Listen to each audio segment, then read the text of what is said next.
السلام علیکم۔ کیا آپ نے کبھی وہ سرپ دیکھا ہے جو نیند بھی لاتا ہے، خارش بھی ختم کرتا ہے، الٹی بھی روکتا ہے، مگر بچوں کے لیے جان لیوا ثابت ہو سکتا ہے؟ جی ہاں، آج ہم بات کر رہے فنرگن شربت کی۔ ایک عام سی دوا مگر خطرناک اگر غلط استعمال ہوا۔ فنرگن ایک اینٹی آہسٹامین دوا ہے جس میں پرومیتازن ایکٹیو انگریڈینٹ ہوتا ہے۔ یہ دوا الرجی، خارش، الٹی، موشن سکنس، نزلہ، کھانسی اور نیند نہ آنے کی حالتوں میں استعمال کی جاتی ہے۔ کبھی کبھی ڈاکٹر اسے سفر کے دوران الٹی یا چکر آنے سے بچانے کے لیے بھی تجویز کرتے ہیں۔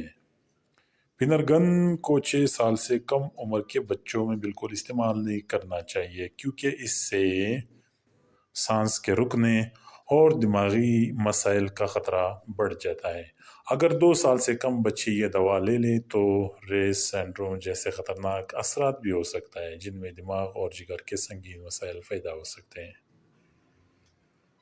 دھوپ سے پرہیز کریں، کیونکہ یہ دوا دھوپ سے الرجی کا باعث بن سکتی ہے۔ اس دوا کے استعمالات میں الرجی، خارش، سفر میں چکر یا الٹی یعنی کہ موشن سکنس، ومیٹنگ، نوزیا، الٹی اور متلی، کف اینڈ کولڈ، کھانسی، زکام اور انزائٹی، اور جب نیند نہ آنا یعنی کہ نیند نہ آنے میں بھی مفید ہے۔ خوراک ڈاکٹر کے مشورے سے ہمیشہ استعمال کریں۔ 6 سال سے کم عمر بچوں کو بالکل منع ہے۔ جنہیں پرومیتازن سے الرجی ہو وہ استعمال نہ کریں، اور کوما والے مریض بھی استعمال نہ کریں، اور ایسے مریض جو اینٹی ڈپریشن والی ادویات استعمال کر رہے ہو وہ بھی استعمال نہ کریں۔ اس کے کچھ ایڈورس ریئیکشن ہے، سائیڈ ایفیکٹس ہے، جس میں نیند آنا یا غمگدوگی، چکر آنا، الجھن، بے چینی یا گھبراہٹ، منہ یا ناک خشک ہونا، بھوک کم لگنا، پیٹ میں درد یا پیشاب رک جانا۔ 6 سال سے کم عمر کے بچوں میں جارحیت، وہم یا نفسیاتی مسائل ہو سکتے ہیں۔ کچھ الرجک ریئیکشن بھی ہو سکتے ہیں، جیسے خارش، سوجن، سانس لینے میں دشواری۔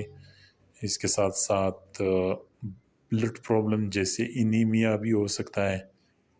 دل کی خرابی، دل کی دھڑکن کی خرابی بھی ہو سکتی ہے، اور بعض اوقات جوائنٹس بھی ہو سکتی ہے، یعنی کہ یرقان۔ زیادہ مقدار میں یہ دوائی نہیں لینی چاہیے۔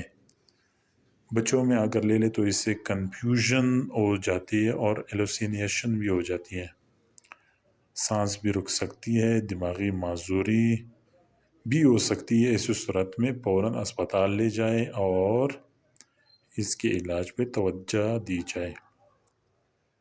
بعض اوقات لوگ اسے سلیپ سرپ سمجھ کر خود سے دیتے ہیں، لیکن یہ دوا غلط ہاتھ میں جائے تو نیند نہیں بلکہ زندگی بھی لے سکتی ہے۔ کچھ امپورٹنٹ ایڈوائس بھی ہے، خود سے استعمال مت کریں، ہمیشہ رجسٹرڈ ڈاکٹر کی ہدایت پر ہی استعمال کریں۔ 25 سینٹی گریڈ سے کم درجہ حرارت پر رکھیے، روشنی اور بچوں کے پہنچ سے دور رکھیے۔ یاد رکھیے، دوا تب فائدہ دیتی ہے جب اسے صحیح طرح استعمال کیا جائے۔ اگر آپ کو لگتا ہے کہ فنرگن معمولی دوا ہے تو اس ویڈیو کو دوبارہ دیکھیے، کیونکہ معمولی غلطی مہنگی پڑ سکتی ہے۔